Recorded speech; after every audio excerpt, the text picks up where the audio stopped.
Amém. Meus irmãos, graça e paz. Amém. Boa tarde a todos, né? Gostaria de convidá-los nessa tarde a abrir a palavra do Senhor na carta aos Gálatas, capítulo 6. Nós estaremos meditando do verso 1 até o verso de número 10. Gálatas, capítulo 6, verso 1 até o verso de número 10. Você encontrou, por gentileza, fique de pé. A gente vai fazer a leitura do texto.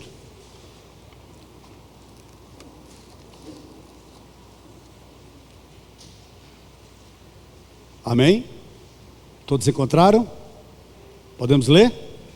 O texto sagrado nos diz assim: Irmãos, se alguém for surpreendido em alguma falta, vocês que são espirituais, restaurem essa pessoa com espírito de brandura, e que cada um tenha cuidado de que não seja também tentado. Levem as cargas um dos outros, e assim estarão cumprindo a lei de Cristo. Porque se alguém julga ser alguma coisa, não sendo nada, engana a si mesmo. Mas que cada um examine o que está fazendo, e então terá motivo de gloriar-se unicamente em si e não em outro. Porque cada um levará o seu próprio fardo. Mas aquele que está sendo instruído na palavra, compartilhe todas as coisas boas com aquele que o instrui. Não se enganem, de Deus não se zomba, pois aquilo que a pessoa semear, isso também colherá. Quem semeia para a sua própria carne, da carne colherá corrupção, mas quem semeia para o Espírito, do Espírito colherá a vida eterna. E não nos cansemos de fazer o bem, porque no tempo certo faremos a colheita, se não desanimarmos. Por isso, enquanto tivermos oportunidades, façamos o bem a todos, mas principalmente aos da família da fé. Amém? Vamos orar? Você pode fechar os seus olhos?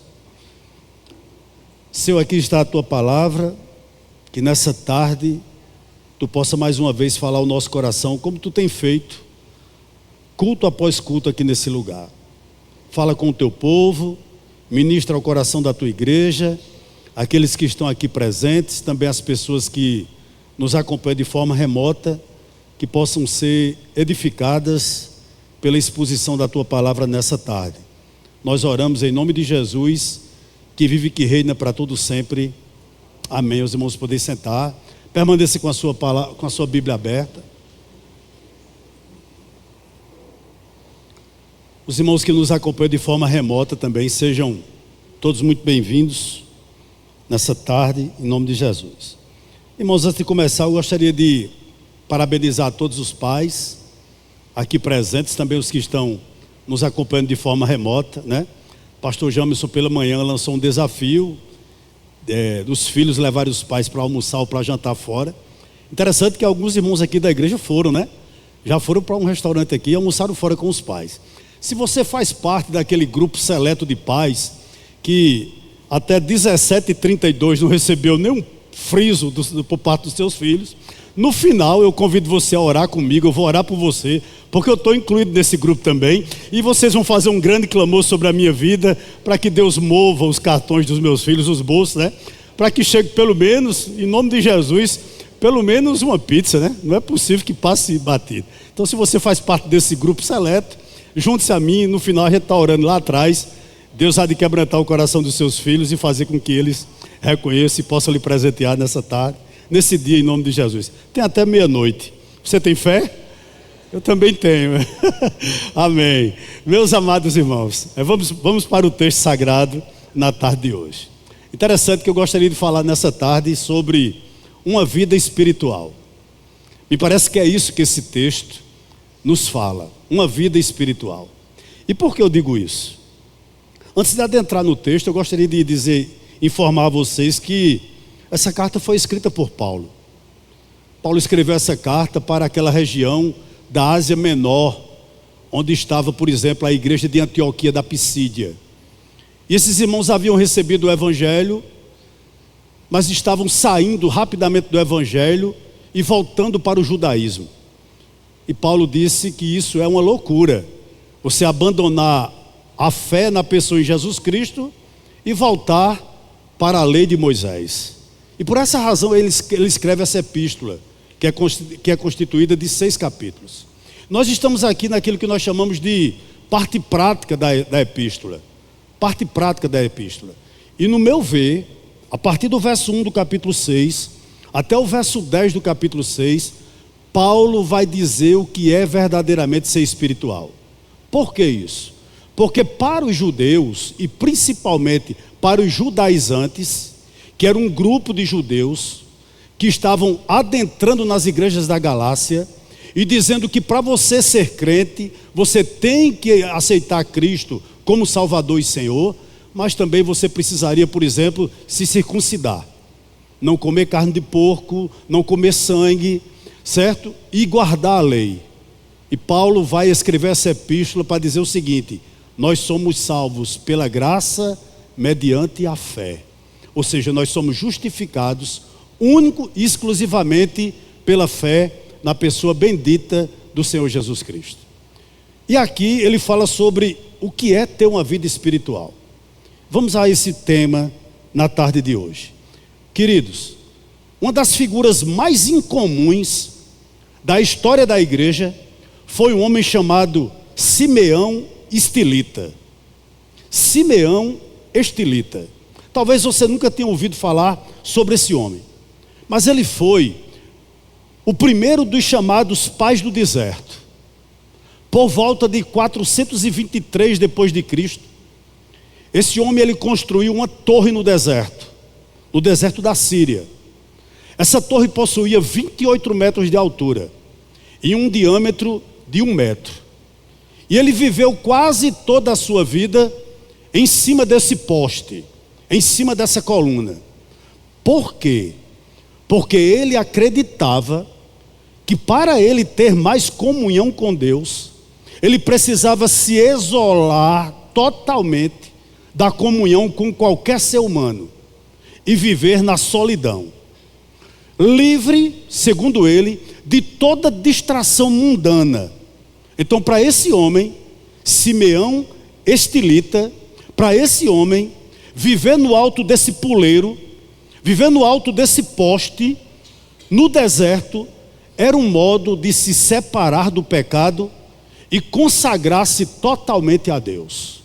Interessante que algumas pessoas iam até onde ele residia para ouvi-lo, e algumas conversões eram realizadas ali, mas ele evitava ao máximo descer desse poste e vivia quase que totalmente empoleirado nessa coluna que ele construiu.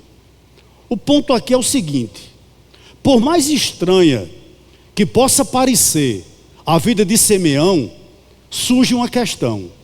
E que questão é essa? O que significa ser espiritual? O que significa uma pessoa espiritual? Esse questionamento vem à nossa mente. Segundo Simeão, é mais fácil ser espiritual no deserto do que numa cidade. Por essa razão ele construiu esse poste.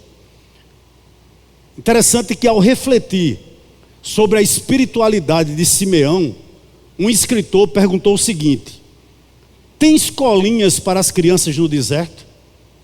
Na realidade, a pergunta desse escritor, que era casado e tinha filhos, era a seguinte: não existe alguma outra maneira de sermos espirituais? Essa era a pergunta desse escritor. Queridos irmãos, a pergunta também é a seguinte: que espiritualidade, o que significa uma espiritualidade verdadeira? Porque vamos para os nossos dias. Eu não sei se você já notou, mas há pessoas que acham que ser espiritual é mudar o tom de voz.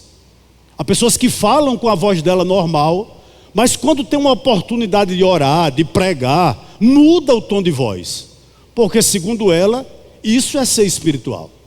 Há outras pessoas acham que a espiritualidade está ligada a um instrumento. Deve-se tocar determinados instrumentos e não pode tocar outros instrumentos. Até o local do instrumento para algumas pessoas, onde, por exemplo, um órgão vai ficar, é uma questão de espiritualidade. Não pode tirar 1 centímetro para cá, nem 1 centímetro para lá. Muitas vezes a espiritualidade nos nossos dias, ela é vista dessa maneira. Mas há também os que se acham mais espirituais porque possuem algum dom. Então, se tem um dom, algum tipo de dom, essas pessoas se acham mais espirituais do que outras. E há aqueles que vivenciaram alguma experiência com o sobrenatural e por essa razão se julga mais espiritual do que outros. Atente para o seguinte: o Espírito Santo, ele não produz esse fruto, ou seja, a espiritualidade, para o nosso próprio deleite, de maneira alguma. A espiritualidade verdadeira, ela não é uma busca individualista por realização pessoal. A vida do Espírito Santo, ela floresce bem, né? Ela floresce pelo bem dos outros. Ela não é experimentada de forma apenas particular, de maneira alguma, mas ela deve ser exercida em público. Ser espiritual, irmãos, não nos leva a viver isoladamente, mas sermos espirituais dentro da nossa comunidade de fé. À luz desse texto que nós acabamos de ler, a gente vai ver como age uma pessoa espiritual. À luz desse texto que nós acabamos de ler, eu chamo a sua atenção em primeiro lugar para o versículo de número 1. Olha o que o texto nos diz: irmãos, se alguém for surpreendido em alguma falta, vocês que são espirituais, restaurem essa pessoa com espírito de brandura. Primeiro ponto: quem é verdadeiramente espiritual? Restaura os que caem. Restaura os que caem. Interessante que Paulo começa o capítulo 6 nos lembrando que nós somos irmãos, ou seja, que nós temos o mesmo Pai, que nós temos a mesma filiação, que nós somos filhos do Altíssimo, que nós fomos adotados por meio da fé e nos tornamos filhos desse Deus. E o fato de sermos filhos de Deus não nos exime de pecar. Todos nós aqui temos o pé de barro. Todos nós aqui podemos em algum momento cair. É isso que Paulo está dizendo. E a frase que ele diz aqui no verso 1: se alguém, não é verdade, for surpreendido em alguma falta, o que é que ele está querendo dizer? Não se refere ao pecado deliberado, não se refere àquele pecado agendado, não se refere àquele pecado habitual, ou seja, que você sabe que está pecando e continua nele. Não é isso que Paulo está dizendo, mas sim a um pecado inesperado, algo que um cristão faz contra o seu bom senso. Veja o alerta que ele está nos dizendo aqui. Há duas informações importantes aqui, irmãos, a ser dada nesse momento. Primeira, Paulo nos alerta que o pecado, ele é como um laço, ele é como uma armadilha, e ele vai estar sempre armado no seu caminho. É isso que ele está nos dizendo. O pecado, ele é um laço, ele é uma armadilha posta no nosso caminho. E segundo, ele diz: se alguém, ou seja, significa que todos nós, sem exceção, estamos sujeitos a essa falta, ou seja, pisar fora do caminho, pisar nessa armadilha. Portanto, Paulo diz: vigiem. Esse é o primeiro alerta dele. Aí surge uma pergunta aqui com base no verso 21. O que fazer? Quem é espiritual quando vê uma pessoa caída? O que essa pessoa faz? Paulo deixa muito claro: restaure. É o que ele está dizendo aqui no verso de número 1, né? Restaurem essa pessoa. Olhe, queridos, essa palavra aqui, restaurar, esse verbo aqui, restaurar, ele é um termo médico. No grego significa catartizo. Ou seja, o que é que Paulo está dizendo? É colocar o osso no lugar. É como quando uma pessoa desloca o ombro. O médico, o enfermeiro, uma pessoa que tem prática, vai lá e coloca o ombro no lugar novamente. Dói, é verdade, mas volta para o lugar. Então o que Paulo está nos exortando aqui: que se somos espirituais, é que quando alguém é flagrado em pecado, esse alguém não precisa de isolamento, esse alguém não precisa de repúdio, esse alguém não precisa ser alvo de fofoca em absoluto. A coisa correta a se fazer pelos espirituais é ajudá-lo. Ajudá-lo a quê, pastor? A confessar os seus pecados, a encontrar perdão em Cristo e então recebê-los de volta à igreja. É tanto que o apóstolo Paulo escreve em 2 Tessalonicenses 3,15 o seguinte: todavia não considereis por inimigos, mas adverte-o como irmão. Agora, queridos, há um adendo importante aqui nessa tarde para eu lhe dizer. Há pessoas que parece que não têm conserto.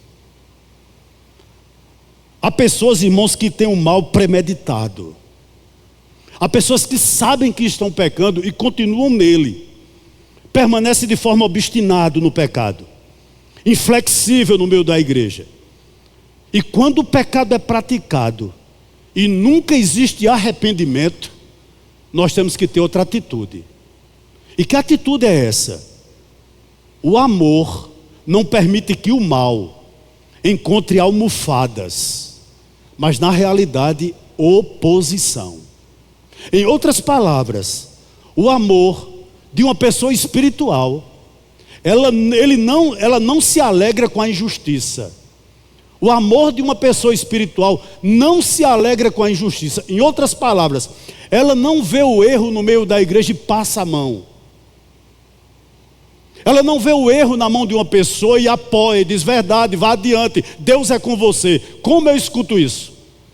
Pessoas em pecado e as pessoas curtindo e dizendo: Deus é contigo, vai adiante, continua na tua força, o que vale é você ser feliz. O espiritual, ele não se comporta dessa maneira. Ele ajuda a ser restaurado, ele coloca o osso no lugar, ele coloca o osso fraturado no lugar, ou o ombro no lugar, mas quando ele vê que esse mal, ele é inflexível, queridos irmãos, o amor não sorri diante de tudo, mas ele deixa claro, notar quando ele reprova e quando ele diz não. Aí outra questão surge no verso 1. Quem deve fazer esse conserto? Paulo diz o seguinte: os espirituais. O verso 1 é muito claro aqui. Quem deve consertar o que caiu? Quem deve ajudar aquele que está em pecado? Não é todo mundo. Paulo diz os espirituais. Aí aqui surge um questionamento. Por quê? Porque todos os crentes são espirituais. Pois a partir do momento em que nós nos convertemos, o Espírito Santo passa a morar em nós. A própria carta aos Gálatas diz isso, capítulo 3, verso 2. E a partir daí, a pessoa se torna espiritual. E por que Paulo diz que você deve procurar os espirituais? Sabe por quê? Tratar com um pecador não é obra para qualquer um. Tratar com aquele que está caído, esse tratamento deve ser feito por alguém que tenha mansidão,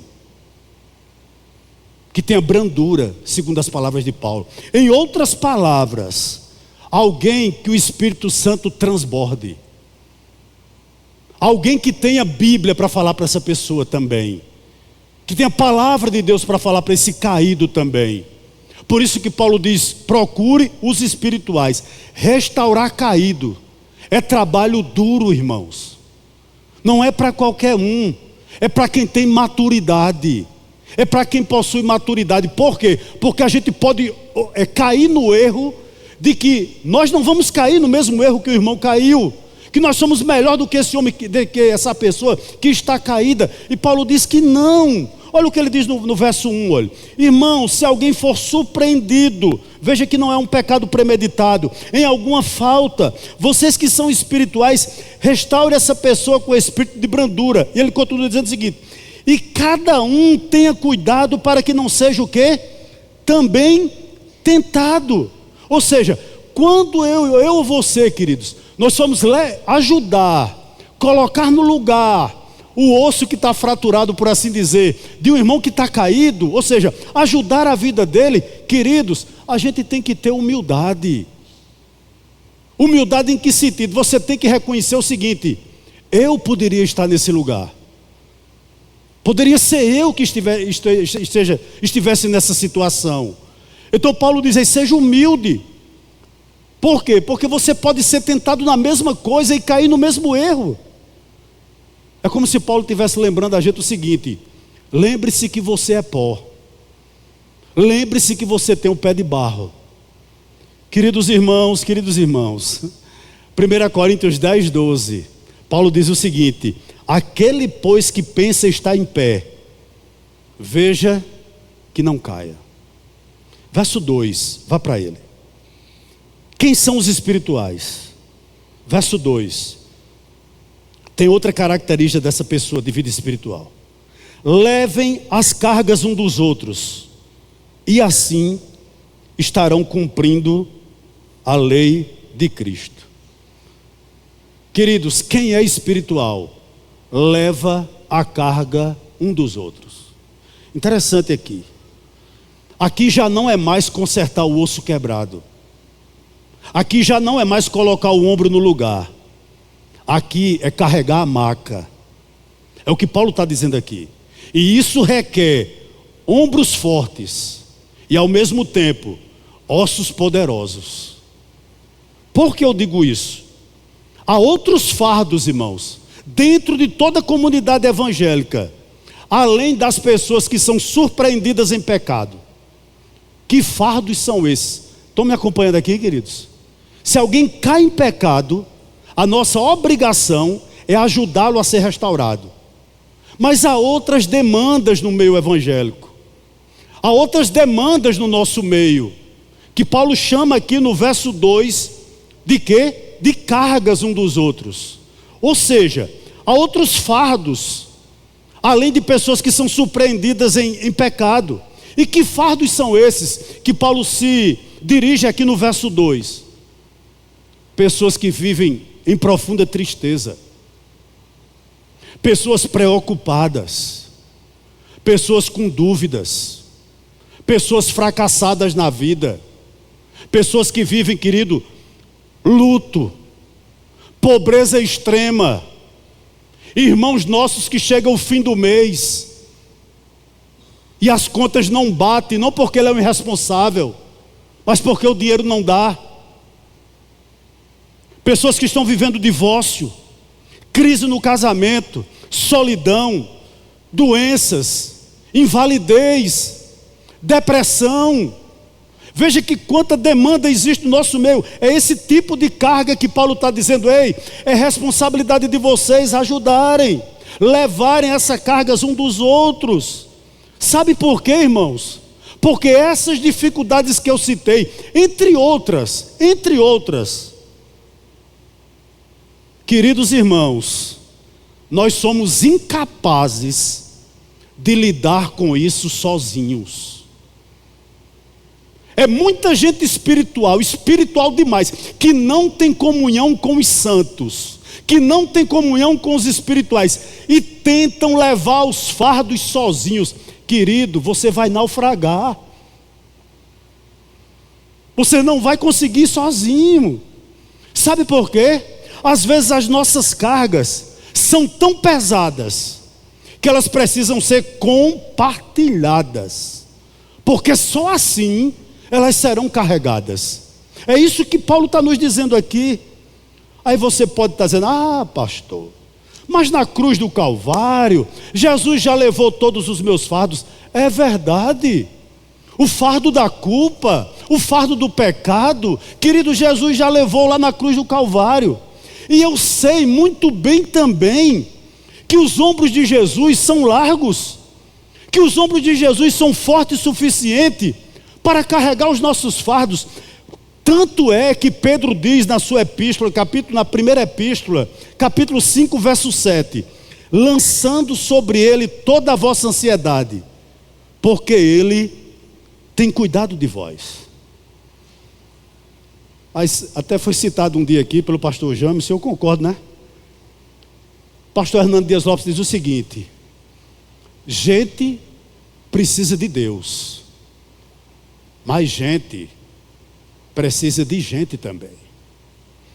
Isso é uma grande realidade. E o verso 2, Paulo diz: ei, levem as cargas uns dos outros. Já citei as cargas, né? E assim estão cumprindo a lei de Cristo. Meu irmão, Paulo passa 2/3 dessa carta dizendo que você não é salvo pela lei, mas é salvo pela fé. Todos nós que estamos aqui, nós sabemos que nós não somos salvos pela lei. Isso nos é explicado em Gálatas, isso está sendo explicado a nós na EBD, na Escola Bíblica Dominical, na Carta aos Romanos. Nós entendemos perfeitamente que nós somos salvos pela graça, mediante a fé, e não por obras. Contudo, quem é espiritual cumpre a lei. E você me diz: pastor, como é que eu cumpro a lei? Paulo está nos dizendo aqui, irmão, de forma muito clara no verso 2. Quem cumpre a lei, ama. Quem cumpre a lei, se inquieta com um irmão que está em depressão. Quem cumpre a lei, se preocupa com um irmão que está enfermo. Quem cumpre a lei, se preocupa com alguém que está vivenciando uma crise no casamento. Quem cumpre a lei, se preocupa com alguém que tem um problema sério com o filho. Quem cumpre a lei, ama. Quem cumpre a lei, ama. Irmãos, como é que nós demonstramos que nós somos salvos? Amando. Não há outra maneira de dizer. E quem ama, carrega os fardos um dos outros. Essa é uma grande realidade. Nós não vamos ser salvos por isso, mas nós somos salvos para isso. É isso que Paulo está dizendo. Verso 3 e verso 4. Verso 3 e verso 4 eu vou fazer logo a afirmação. Quem é espiritual considera os outros mais importantes. Eu vou repetir. Quem é espiritual considera os outros mais importantes. Olha o que nos diz o verso 3 e o verso 4. Verso 3 do capítulo 6 de Gálatas. Porque se alguém julga ser alguma coisa, não sendo nada, engana a si mesmo. Mas que cada um examine o que está fazendo, e então terá motivo de gloriar-se unicamente em si e não em outro. Pare um pouquinho no verso 3.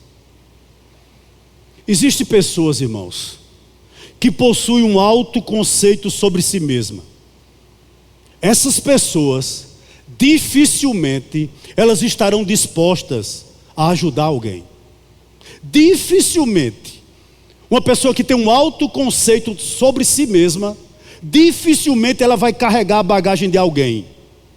Por quê? Elas são muito egoístas para se doarem. Eu não lembro o nome do seminário, mas um grande seminário norte-americano. Um pastor relata uma experiência que ele viveu naquele seminário. Porque ele disse que foi ao banheiro pela manhã no seminário, e um senhor estava lavando os azulejos do banheiro.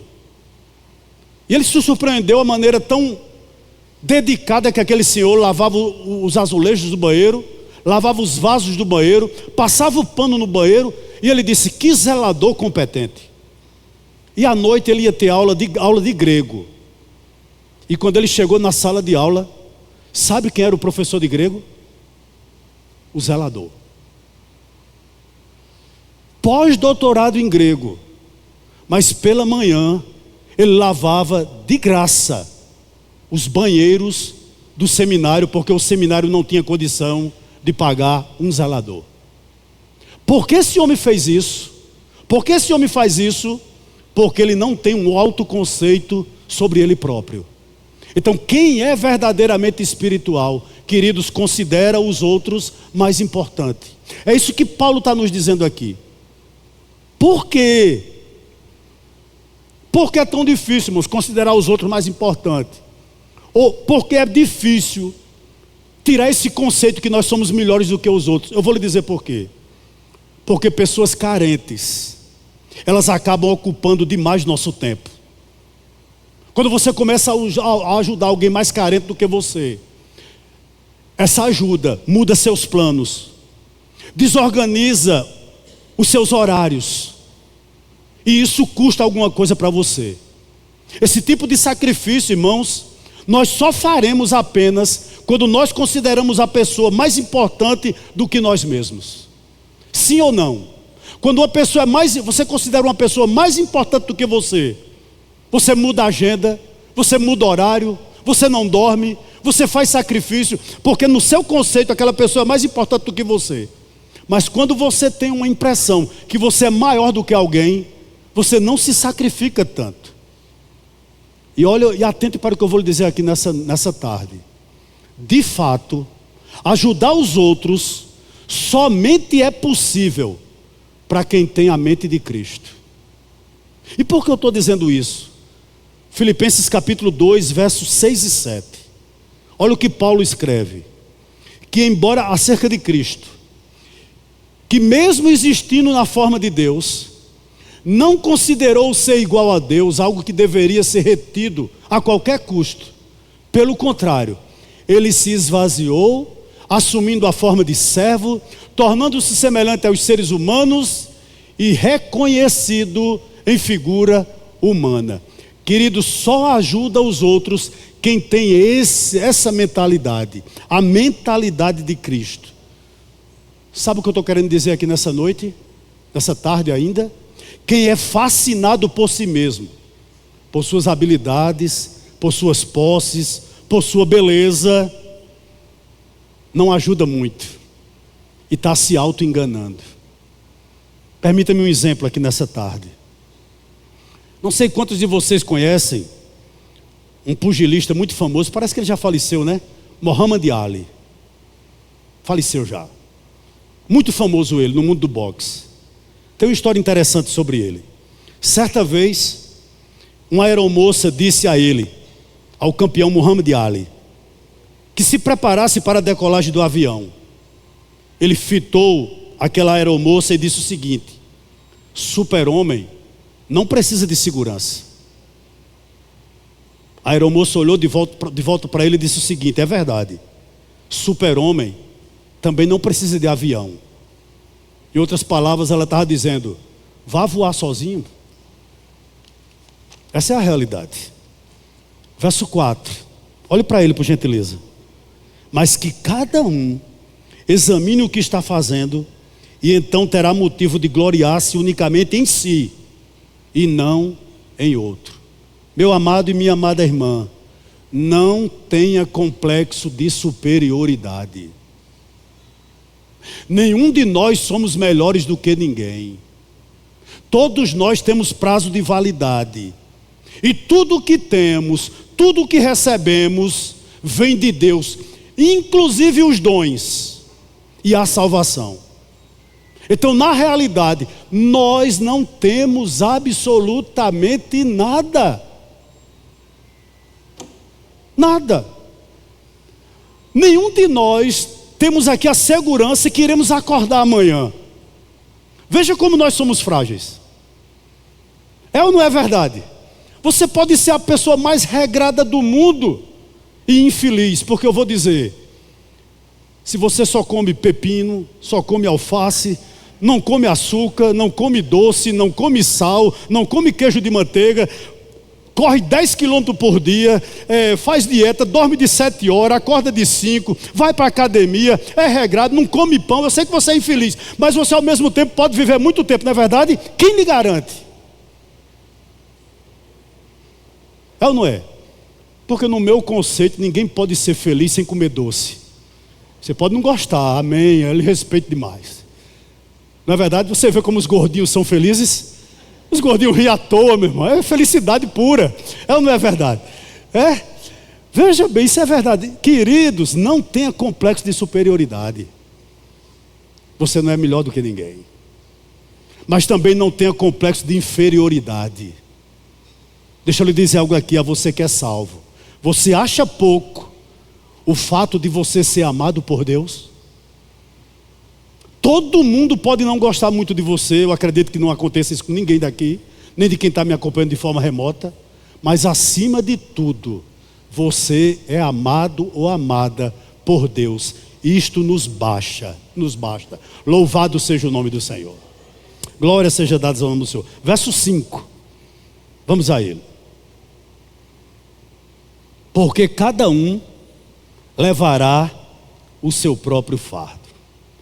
Interessante aqui, né, irmãos? À primeira vista, parece uma contradição do apóstolo Paulo, né? Porque no verso 2 ele diz o seguinte: ele nos manda suportar os fardos um dos outros. E aqui no verso 5 ele nos dá uma ordem: carregar nossa própria carga. Então, para que lado nós vamos? Ora, no verso 2, ele manda a gente ajudar os irmãos com os fardos dele, e aqui ele manda que a gente mesmo leve os nossos. Uma coisa interessante, o grego nos ajuda muito nesse versículo. Preste atenção por gentileza. No verso 2, a palavra para cargos é baros, B-A-R-O-S. Significa o seguinte: um peso esmagador, um peso de um navio cargueiro. Ou seja, é um fardo enorme demais. Por isso você tem que ajudar ao seu irmão a carregar. Já no verso de número 5, a palavra para fardo ou carga no grego é portion, que significa uma mochila, uma mala. O que Paulo está querendo dizer é o seguinte: nos fardos que teu irmão não pode carregar sozinho, ajuda ele a carregar. Mas existirá fardos que você vai ter que carregar sozinho. É sua mochila, é sua mala, que você vai ter que carregar sozinho. Paulo aqui está falando de quê no verso de número 5? Das nossas responsabilidades pessoais, que cada um de nós temos. Preste atenção por gentileza. Nós devemos ajudar uns aos outros, é verdade. Quando esses pesos forem grandes demais para a vida dos outros. Mas há responsabilidades, meus amados irmãos, que você terá que carregar sozinho. Sozinho. Deixa eu lhe dar um exemplo. Imagine que todo dia você vai deixar seu filho na escola. Mas um determinado dia seu carro quebra. Você pede para seu vizinho levar seu filho na escola. E ele leva. Ele leva seu filho na escola. Uma coisa interessante aqui: o seu vizinho pode dar carona para levar seu filho à escola, mas ele não pode assumir a paternidade do seu filho. A paternidade do seu filho é a sua mochila, é a responsabilidade sua, é a responsabilidade que só nós temos. O que é que eu aprendo aqui, querido? Deus cobrará de cada um de nós que estamos aqui nessa noite e estão nos acompanhando de forma remota, a educação dos nossos filhos. Deus cobrará a cada um de nós que estamos aqui o exemplo para nossos filhos. A educação dos seus filhos não pode ser terceirizada para a igreja, não pode ser terceirizada para a escola. A educação cristã do seu filho é responsabilidade sua, mamãe e papai que estão aqui nessa noite.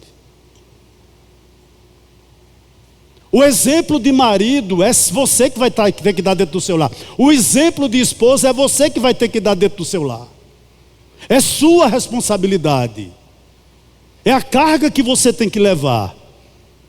Interessante, né, irmãos? Deus cobrará de cada um de nós isso.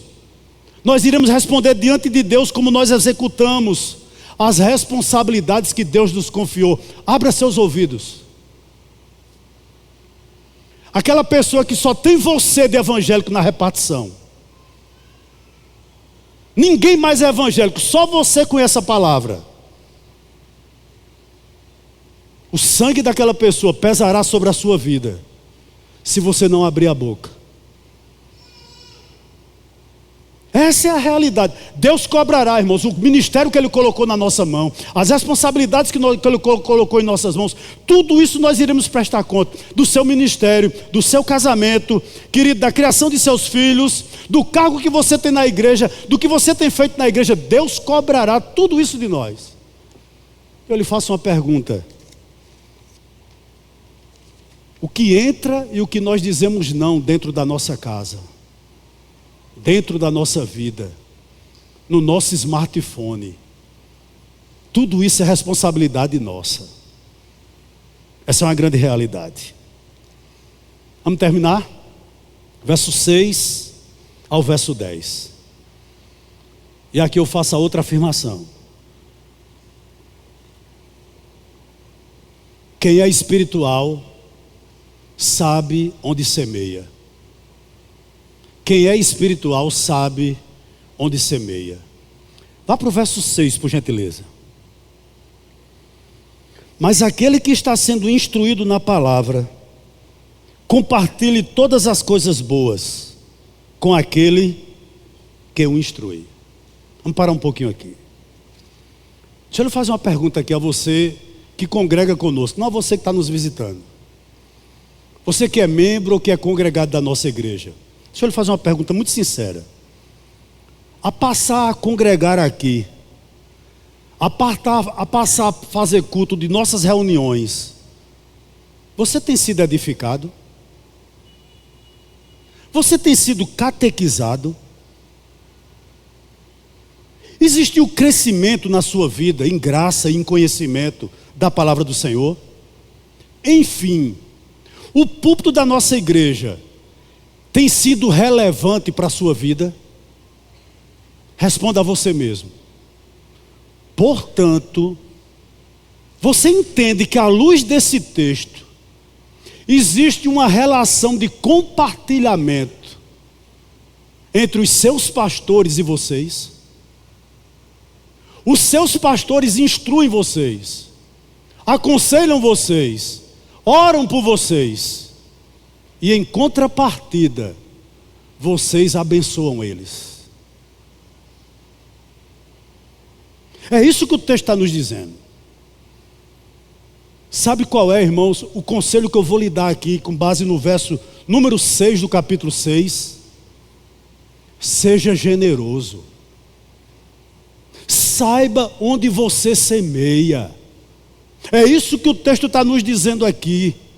Não se limite a vir à igreja apenas para se beneficiar. Abra seus ouvidozinhos. A obra missionária, todos os missionários que a igreja do Médici tem abraçado, é responsabilidade dos membros e congregados da nossa igreja. A Catingueira, Lagoa Grande, a irmã do Carmo, a irmã Quilane, lá na África, a irmã Margarete, em um país aí que é fechado ao evangelho, é responsabilidade nossa. Aí eu lhe faço uma pergunta: quanto é a sua oferta missionária aqui? Aonde você tem semeado?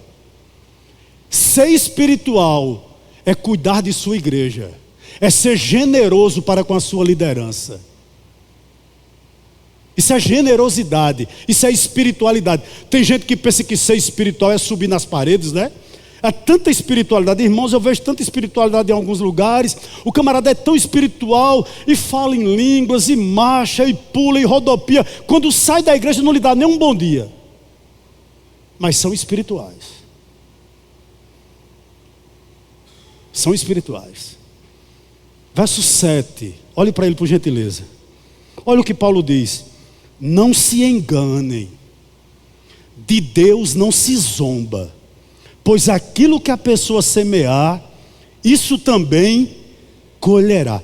Sabe o que significa aqui não se zomba? Você pode dizer: eu posso enganar Deus. Ninguém sabe seu oferta ou seu dizimo, então eu posso enganar Deus. Deus está dizendo, Paulo está dizendo, isso é um auto-engano. Não se engane. Interessante que eu dizia essa semana: se Deus é seu Senhor, é Deus que administra seu bolso. Se Deus preside a sua vida, o senhorio dele chega no seu coração e desce no seu bolso. E você torna-se generoso ou generosa. Agora deixa eu lhe dar um conselho. Se você vai dar uma oferta aqui na nossa igreja, ou um dízimo aqui na nossa igreja, com o coração, irmãos, não quebrantado, não dê. Por favor, não dê, porque não é bênção. Nem para você, nem para nós. Mas o que Paulo está nos dizendo aqui é o seguinte: ninguém pode enganar a Deus e ficar impune. É isso que está nos dizendo no verso 7. Não se engane, de Deus não se zomba, pois aquilo que a pessoa semear, isso também essa pessoa colherá. Deixa eu lhe fazer algumas aplicações aqui. Quem semeia desonestidade só colhe ruína. Eu não conheço uma pessoa desonesta que não termine mal. Eu tenho um amigo, querido, um grande comerciante. No tempo que bicicleta era artigo de luxo, os filhos dele, cada um tinha uma bicicleta. Certo? No tempo que inventaram iogurte, se você desse um iogurte para mim, eu corria com medo porque eu não sabia o que era. Os filhos dele tomavam banho de iogurte. Ele começou a enganar um ou outro. E esse homem, muito bem de vida, certo dia estava no meu comércio, pedindo osso para fazer um caldo, porque não tinha o que comer.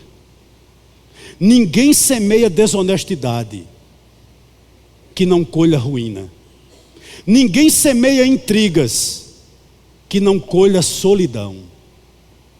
Se você começar, queridos, a não querer contato com as pessoas, a se isolar das pessoas, a ser um mexeriqueiro, a ser uma pessoa que gera intriga, contendas nos lares, você vai terminar sozinho. Ninguém vai querer contato com você. Nós colhemos o que nós plantamos. Se alguém planta ciúme, não tem como não colher intriga. Isso é a realidade. De Deus não se zomba, Paulo está dizendo aqui. Aquilo que o homem plantar, com certeza ele vai colher. Versículo 8. Quem semeia para a sua própria carne, da carne colherá corrupção. Mas quem semeia para o Espírito, do Espírito colherá vida eterna. O que é que Paulo está dizendo aqui no verso 2, irmãos? Só há duas semeaduras.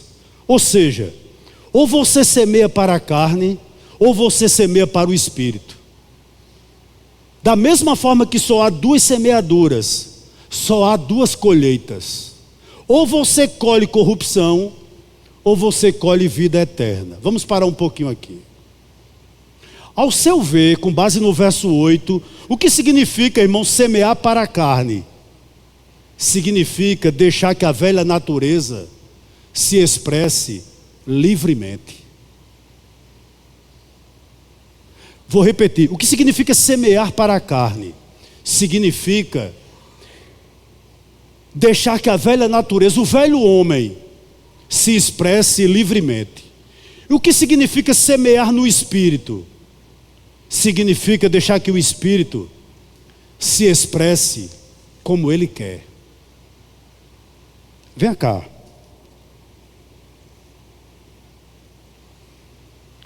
A sua carne, a velha natureza sua, quer que você perdoe? Eu lhe pergunto, o Espírito quer? Então você semeia na carne ou no Espírito? Segundo o teste aqui, a carne quer que você seja fiel? Em tudo. Quer? A minha pergunta, o Espírito quer? É fácil, querido. A sua carne quer que você dizime? Não. Você vai escutar, pastor, é tudo ladrão. Você já escutou isso? Claro que escutou. É ou não é? A sua carne não quer dizimar, porque você vai dizer, eu vou ficar 10% mais pobre. E a minha pergunta é, o Espírito quer? Pergunte se o Espírito quer. Você está semeando na carne ou você está semeando no Espírito? Faça essa pergunta a você nessa noite. Aí você vê aonde você está semeando. E outra, o que você irá colher? Porque se eu semeio na carne, queridos, irmãos, eu estou semeando, eu vou colher corrupção. Mas se eu semeio no Espírito, eu vou colher vida eterna. Aí você pode estar dizendo: pastor, quer dizer que eu sou salvo só se eu dizimar? Jamais. Quer dizer que eu sou salvo porque eu perdoo? Não. Você é salvo pela graça mediante a fé. Isso não vem de vós, é dom de Deus. Contudo, quem foi alcançado por essa graça não tem dificuldade de perdoar, não tem dificuldade de ser fiel, não tem dificuldade de dizimar. Essa é uma grande realidade. Verso 9 e verso 10. Eu sei que você está doido para ir embora. Eu vou lhe dispensar agora. Verso 9 e 10, tá bom? Vamos ler? Verso 9 inicialmente. E não nos cansemos de fazer o bem, porque no tempo certo faremos a colheita, se não desanimarmos. Irmãos, você sabia que fazer o bem cansa? Cansa. É isso que Paulo está dizendo. Até fazer o bem cansa. Por que cansa? Porque nem sempre praticar o bem traz recompensas imediatas. Essa é uma realidade que Paulo está dizendo. Nem sempre quem recebe o bem reconhece e agradece. É verdade ou não é? Interessante, as pessoas talvez que você mais ajude são as mais ingratas com você. E a nossa tendência às vezes é fechar o coração, é ou não é? Nós somos assim, eu sou assim, você é assim também. Você ajuda, e quando você menos espera, me desculpa o termo, é chula, né? Uma patada.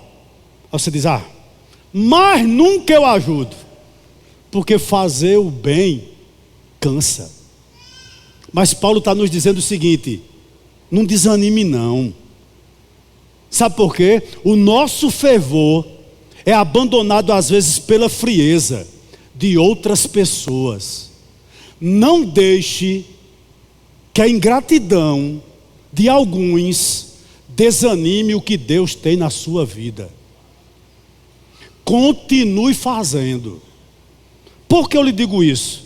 Porque Paulo diz ainda no verso de número 9, olha o que ele diz, verso 9: porque no tempo certo faremos a colheita, se o quê? Se não desanimarmos. Ou seja, existe uma retribuição da parte de Deus. Continue fazendo. Continue fazendo. Verso 10 e a gente encerra. Por isso, ou seja, por você não desanimar, enquanto você tiver oportunidade, façamos o bem a todos, mas principalmente aos da família da fé. Vamos parar um pouquinho aqui. Irmãos, a necessidade do próximo é a oportunidade escancarada diante dos nossos olhos de ajudar. Eu vou aproveitar aqui e vou pedir, talvez você não possa visitar a nossa irmã Lúcia Marques. Ore por nossa irmã Lúcia, irmãos. A irmã Lúcia está passando um momento muito difícil na vida dela, né? Eu acho que ela amputou parte do pé esquerdo, certo? Devido a uma feridinha, ela tinha diabetes, e a situação dela requer muito cuidado. Se você puder visitá-la, vá visitá-la. Se você puder orar por ela, e você pode, ore por ela, para que Deus fortaleça, restabeleça a saúde dela. Amém? Uma visita faz bem, irmãos. Ela fica muito sozinha. Se você puder, visite a irmã Iná, né? Faz bem também uma visita à nossa querida irmã Iná, sabe? Ou quem sabe alguém que você sabe que está passando por dificuldade. Visite, manda uma mensagem. Vá lá. O que Paulo está nos dizendo aqui é o seguinte: vamos para a lista de prioridade. Preste atenção. Qual é a sua maior prioridade de fazer o bem? A nossa maior prioridade, irmãos, é a nossa família. Porque 1 Timóteo 5,8, Paulo diz o seguinte: se alguém não cuida da sua família, é pior do que os incrédulos. Você casado, Mulheres casadas, cuide de seus maridos. Seja boa dona de casa. Homens casados, respeitem suas esposas. Tenham ela como o vaso mais frágil. A minha já está se despedaçando todinha, tão velhinha, coitada da bicha. Tenha ela como um vaso mais frágil, porque ela é co-herdeira da mesma graça da vida. Depois você ajuda a minha também, o fardo dela é muito pesado, tá certo? Ei, cuide da sua família, a sua primeira prioridade. Sua segunda prioridade, os domésticos da fé. As pessoas que congregam conosco, ou não, mas que têm a mesma fé, queridos, nós temos que ajudar esse povo. Às vezes não é financeiramente não, às vezes uma mensagem, um abraço, um aperto de mão, queridos, é muito bom. Você não pode se isolar como Simeão o eremita, aí o estilita. Não, a vida cristã deve ser vivida em comunidade. Terceira prioridade sua, do nosso próximo em geral. E por fim, até dos seus inimigos. Romanos 12, verso 20. Eu termino dizendo o seguinte: a vida eterna nos é dada mediante a justificação pela fé, sem as obras da lei. Gálatas nos ensina isso e Romanos também. Mas por sua vez, a fé verdadeira se manifesta pelo amor próprio, pela ajuda dos necessitados e pelo investimento nas coisas de Deus. Vou terminar com um pequeno e breve testemunho. Eu li a história de um alcoólatra, queridos, que a mãe dele era dirigente de um círculo de oração. E ele não conseguia sair do vício do álcool, a ponto dele tomar até desodorante, quando não tinha álcool para ele comprar, ou para ele beber. Interessante, ele diz no testemunho dele, que nos momentos de crise, até pensar em tirar a própria vida, ele nunca ia atrás da mãe, que era uma mulher de oração, entre aspas, espiritual, porque segundo palavras dele, ela era como um poste, não tinha uma palavra de brandura, de mansidão para com ele. Ele corria para o pai, que era um incrédulo, alcoólatra como ele, mas que o abraçava. Sabe o que eu estou querendo dizer a você? Todos nós que somos salvos, nós não podemos viver como um poste, porque na realidade Deus nos chamou para sermos bálsamo, remédio, refrigério na vida dos outros. Seja esse outro quem for, sua família, seu irmão na fé, as pessoas em geral, ou até mesmo seu inimigo. Eu só tenho 13 inimigos, é o time do 13, o resto eu não conheço, tá bom? Mas eu espero que ele se reconcilie comigo um dia, amém?